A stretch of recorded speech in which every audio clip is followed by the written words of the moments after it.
20 de la mañana, 19 grados, la sensación térmica. Está en línea Alberto Fernández. Alberto, soy Luis Novarecio con Mariana Contartesi, te saludamos. Buen día.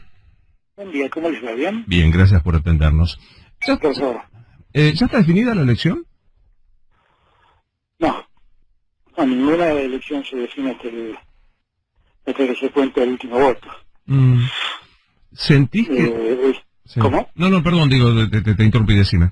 No, digo que evidentemente en las primarias hubo una enorme diferencia, las encuestas dicen que esa diferencia se amplió, pero igual hay que seguir trabajando. En verdad lo que uno quiere es tratar de conquistar la adhesión del mayor número de argentinos, que eso es lo que hace falta para poder gobernar. ¿Cómo lees la reacción del gobierno? La primera reacción después de las pasos es, esta elección no existió, y ahora el eslogan es, la vamos a dar vuelta. A ver, el gobierno actuó como actuó muchas veces, ¿no? Negando lo que efectivamente pasaba. Cuando uno escucha a Macri decir que escuché, es muy impactante porque uno fue viendo el deterioro día a día y la falta de reacción del gobierno. Y cuando reaccionaba, siempre reaccionaba para peor, no para mejor. Me parece que pasan de la negación a la terquedad. Pero bueno, a mí no me gusta hablar mucho de la campaña de los otros. Ellos están haciendo lo que creen que pueden hacer y está bien. Me parece que es un discurso que se ha extremado hacia un sector y bueno, y también cosas muy extrañas, como vivimos en un país que está virtualmente defaulteado, el gobierno ha dicho que no puede pagar, con un déficit fiscal altísimo, viendo al presidente diciendo por ahí que después de diciembre ganancias la bajan del 35 al 20%, que va a haber becas va a haber premios para los que sacan buenas notas en los colegios, una serie de cosas que uno dice, bueno, ¿será que está viendo los números de su propia administración? Porque la verdad es que están todo tan negativo en materia económica que llama la atención esa actitud. La impresión que hay, por lo menos escuchando en campaña, escuchándote a vos, a Nicolás Trota o a Cafiero, es que va a haber una mesa de consenso o de llamado, en el caso de que resultes vencedor en la elección, para convocar a todos. Mi pregunta es, ¿te imaginás convocando a Mauricio Macri si ganás la elección para sentarlo a esa mesa? Yo me convoco hablando yo me imagino hablando con todos, porque la política es dialogar. Y desde ese lugar no tengo dudas. Lo que no estoy muy seguro es que pueda aportar a alguien que ha generado este caos, ¿no? Eso no lo tengo muy bien claro. De todas maneras, la pregunta no es si yo citaría a uno o citaría al otro. Por ahora voy a repetir, el diálogo siempre es bueno, con cualquiera. Aún con los que se equivocaron mucho. Si es que tienen vocación de dejar de equivocarse. Pero lo que yo diría es que creo que lo que la Argentina tiene es pasar de la política de la imposición a la política de consenso. Y esto no me parece un tema menor, ¿no? Porque la verdad, más allá de lo que todos han dicho, yo leí por ahí el tema que gana, me llamaría, pero nunca lo hizo, ¿no? Nunca lo hizo. Ganó en el 2017, llamó a todas las fuerzas políticas y excluyó expresamente el peronismo. Nunca lo hizo. Pero la verdad lo que podemos pasar es de esa política de la imposición y esa política de la autosuficiencia a la política del consenso. Entender una vez por todas que en Argentina vivimos todos. Y por lo tanto vale la pena que todos seamos oídos. Hablemos de situaciones, insisto, con lo potencial de un eventual triunfo del Frente de Todos en la elección, pero digo, hoy, 10 de octubre, ¿te atreves a decir qué grado de reservas va a recibir el próximo presidente en cuanto a monto y a gravedad de la situación? Pues es decir que yo cuando miro el presente siento la suerte del déjà vu, ¿no? Siento que estoy volviendo a entrar a la casa de gobierno en mayo del 2003. ¿Por qué digo esto? Porque ansiosamente Macri ha generado un escenario similar al que generó la salida de la convertibilidad en Argentina. Cuando vos mirás aquellos años, la salida de la convertibilidad generó un aumento sustancial de la pobreza, igual que Macri. Un aumento sustancial de la desocupación, igual que Macri. Generó una devaluación del 400%. Macri hizo una devaluación del 500%, esos 4 años de gobierno. Y en aquel momento, y ahí contesto tu pregunta, las reservas eran de alrededor de 10.000 millones de dólares, 10.000 a 11.000 millones de dólares. Que es lo que Macri, con mucha suerte, va a dejar en diciembre. Con lo cual, yo siento que hay una caída sostenida de dólares, que el gobierno no tiene ninguna idea de cómo pararlas, que lo único que hace es pedirle al fondo que le deje seguir gastando los dólares que el fondo le dio, y que lo que podemos esperar en diciembre es un escenario de muy baja reserva. Pero te imaginas, estamos hablando con Alberto Fernández, ¿11.000 millones a diciembre? Sí, es lo que calculo yo, entre 10.000 y 11.000 millones creo que lo que va a quedar como reserva de disponibilidad, ¿no? ¿Y esto transforma la situación en grave, gravísima, manejable? No, manejable es todo, manejable es todo. Es una situación gravísima, eso sí, una situación enorme, que como el presidente está en caravana aquí dando discursos, no se da cuenta. No sé si alguna vez se dio cuenta del desastre que hizo, pero la verdad es que el desastre económico que ha causado es inconmensurable. Hay que reparar en esas cosas, porque Macri multiplicó por 2 la desocupación, multiplicó por 2 la inflación en Argentina. Es un desastre lo que hizo, le endeudó a la Argentina. La Argentina era, en diciembre de 2015, el país menos endeudado del mundo. La deuda en dólares representaba el 18% de su Producto Bruto. El Producto Bruto era de 600.000 millones de dólares, ahora es la mitad. Eso es lo que ha hecho Macri. Es una cosa realmente impresionante, impresionante. Si uno puede pensar, Luis, que hace un año y medio, no hace 10 años, un año y medio, nadie hablaba del Fondo Monetario. Nadie. Ahora tenemos la deuda más alta que el Fondo Monetario tiene en su haber, ¿no? El crédito más importante que ha dado. Nosotros pasamos a la historia, entre comillas, por haberle pagado al fondo, ¿no? No fuimos nosotros, fue toda la Argentina. Pero pasamos a la historia por haberle pagado 9.800 millones de dólares al fondo. Esa fue la deuda que la Argentina había acumulado desde el año 57 hasta el año 2005. Macri en un año, con una deuda que fue 6 veces esa. Yo marco estas cosas para que la gente advierta en manos de quien hemos quedado. ¿Hablas con el presidente? ¿Te whatsappeás con el presidente como fue apenas? No, hace mucho que no lo hago. Cuando él me llamó, lo llamé en algún momento, cuando empezó a decir que las medidas que tomaba estaban acordadas con nosotros, dije, bueno, eso no es cierto, porque la verdad que todas las medidas que tomó, desde el default en pesos hasta las medidas que tomó el Banco Central, fueron todas medidas que conocimos por los diarios. Entonces no me gusta la mentira, aunque el presidente le acostumbra a hacerlo, preferí no hablar más. La decisión fue tuya de no hablar.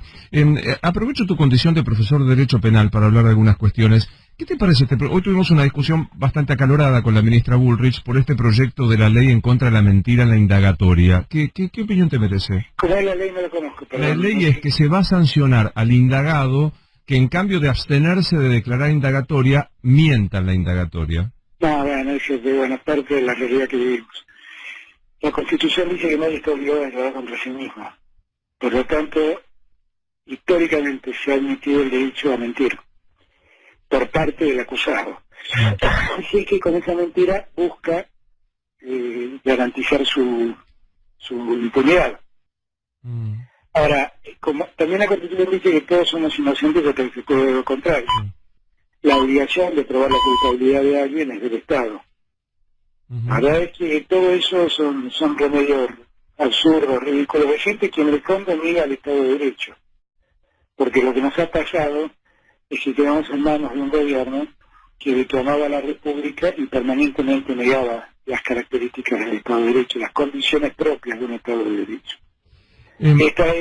Nunca se me ocurrió pensar que iban a presentar una ley así, porque una ley así es claramente inconstitucional. No, aparte como si la mentira fuese una prueba del delito, que es lo que tiene que probar el Estado. Claro, el Estado, exactamente. Bueno, esta fue la cuestión. Yo sé que me vas a decir que no, que va a ser hasta después del 27 de octubre.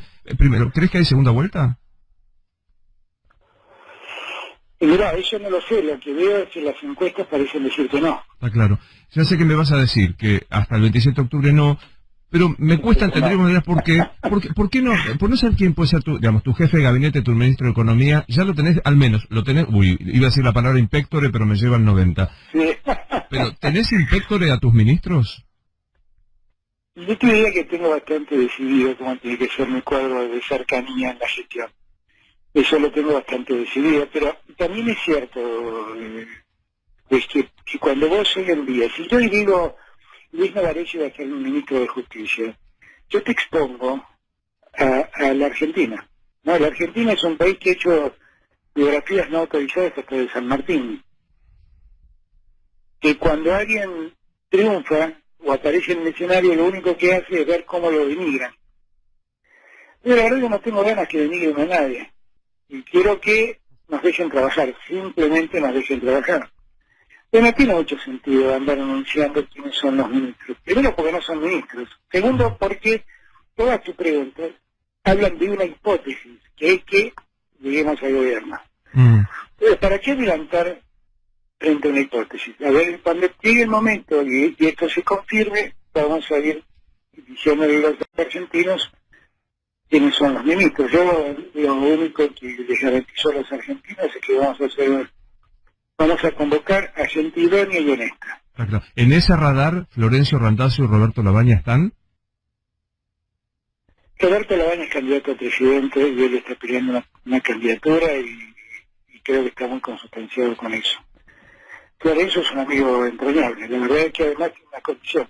Es un militante absoluto. Créeme que nunca hemos hablado ni con Florencio ni con nadie de qué rol va a ocupar, puede ocupar en un gobierno. Pero Florencio es un hombre con mucha experiencia, qué sé yo, si las condiciones se dan y tiene ganas, todo podría ser, pero no hay nada hablado. Ah, claro. No, porque digo, Felipe ya es el canciller, Arroyo el de Desarrollo, María Eugenia Bielsa de mi ciudad, Rosario, la secretaria de Vivienda. ¿Es un disparate eso? Las tres cosas que dijiste, ¿Cómo? las tres cosas que dijiste, Sí. son tres personas que están trabajando en esos temas, efectivamente. Daniel en el tema de desarrollo social, María Eugenia en el tema de vivienda, Felipe en temas me está ayudando en el tema de la cuestión exterior, pero yo igual ahí en el tema de, como se lo dije el otro día a la UIA, la verdad que quisiera tener una cancillería donde lo más importante sea el comercio exterior, no solamente las relaciones internacionales, que son muy importantes, por cierto, pero lo que la Argentina necesita es volcar todos sus esfuerzos hacia la producción y las exportaciones.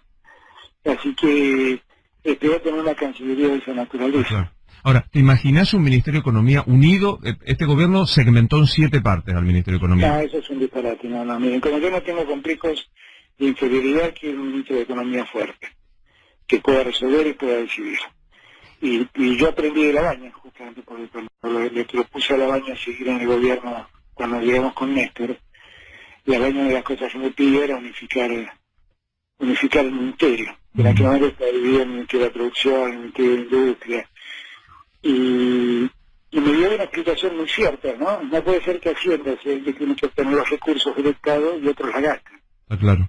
Y me pareció muy razonable lo que dijo Labaña. Yo creo en eso, creo que tiene razón Labaña. Estamos hablando con Alberto Fernández. En estos días se ha meneado mucho el tema tributario, impuestos, aumento, que yo qué. Para ir por partes, ¿vas a crear algún impuesto de emergencia para paliar la crisis? No lo tengo previsto, la verdad la presión impositiva es muy alta. Lo que pasa es que acá Luis es todo un juego el periodismo es un juego de adivinanza, ¿no? Pregunta algo y a partir de lo que pregunta empieza a suponer qué quise decir. La vez pasada yo hablé de que tanto hablan primero, estando en la Fundación Mediterránea, antes que yo hablo un directivo del General, que es el Instituto de Estudios Económicos de la Fundación, y este hombre habló de su gobierno, de cómo fue la experiencia uruguaya. Cuando yo hablé de Brasil, hice referencia a la experiencia uruguaya diciendo que finalmente era el reperfilamiento del que hablaba el gobierno, que no había mucha diferencia. A partir de entonces, todos hablan de que yo quiero una salida a la uruguaya.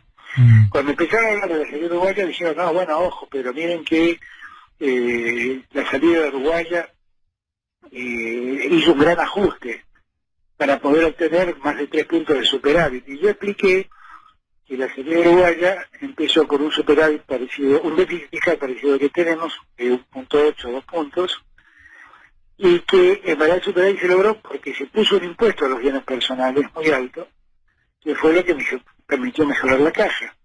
A partir de entonces estoy explicando el aumento de los bienes personales. Claro. Y aunque es verdad que los bienes personales no están bien grabados en Argentina, porque algunos tienen ventajas sobre otros, la verdad es que todo el tema impositivo hay que moverse con mucho cuidado, con mucho cuidado. No, porque digo, ahí aparece Pichetto que te dice la segunda vivienda de una persona va a ser para la revolución. Pero Pichetto es serio escuchar algo, digo, francamente. Yo no escucho a Pichetto, escucho decir cosas sobre Axel, que créanmelo, me río, porque no puedo entender cómo así se me va a decir las cosas que dice. ¿Alguien seriamente piensa que uno le va a sacar la casa a alguien para una revolución que no existe? Yo, la verdad es que en esencia soy un reformista. Me gusta cambiar la sociedad con las reglas que existen, no con nuevas reglas. Así que, yo no, me parece que Pichetto no tiene sentido tomarlo en serio. Porque no es serio lo que dice, francamente. En la temática revolucionaria, ¿es correcto que preferirías apartarte del Grupo de Lima, que ha condenado la situación de Venezuela? El problema no es dónde está la Argentina, si está en el Grupo de Lima o no está en el Grupo de Lima, es lo que dice la Argentina. Uno puede estar en el Grupo de Lima y pedir que ayudemos a Venezuela a encontrar una salida y no promover la intervención a Venezuela como ha hecho parte del Grupo de Lima hasta el día de hoy, no todo, parte del Grupo de Lima. Lo que yo creo es que hay que intentar que los venezolanos encuentren una solución. Eso es lo que hay que intentar. Que los venezolanos encuentren una salida, porque evidentemente el informe de ayer, la cantidad de gente que salió de Venezuela, que emigró de Venezuela, están dando cuenta de una situación muy crítica.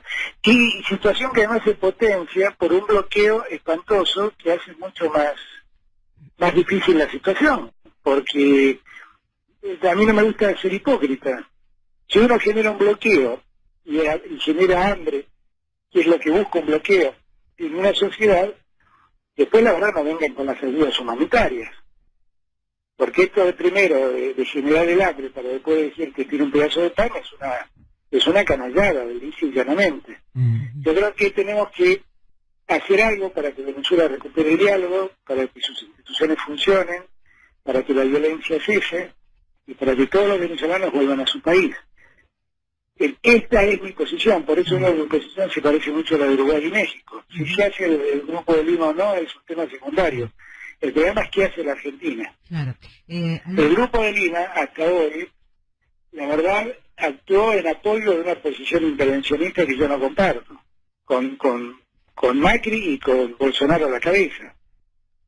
Y esto iba camino de intervención militar que en algún momento se frustró, gracias a Dios.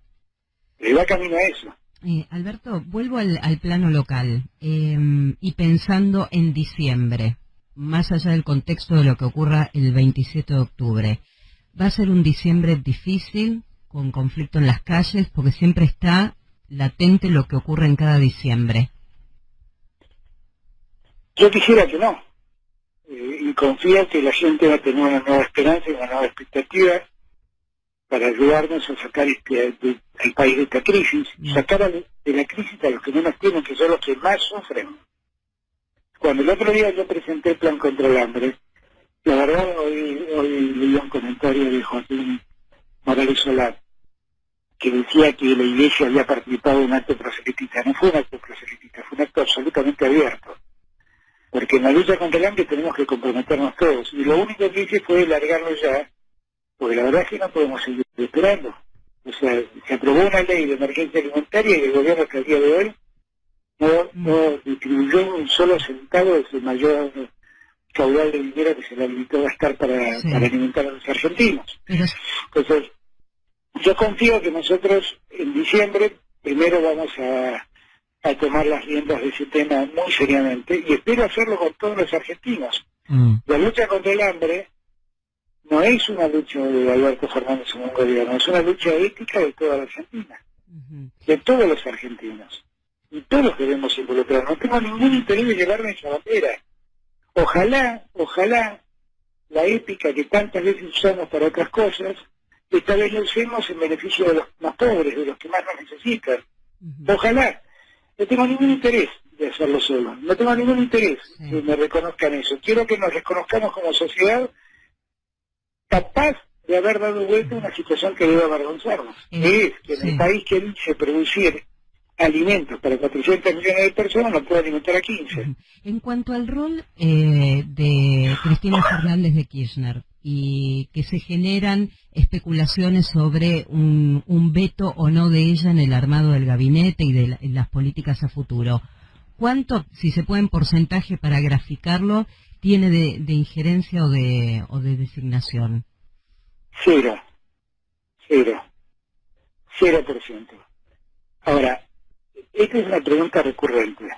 Tiene que ver con especulaciones que hacen los que analizan la política.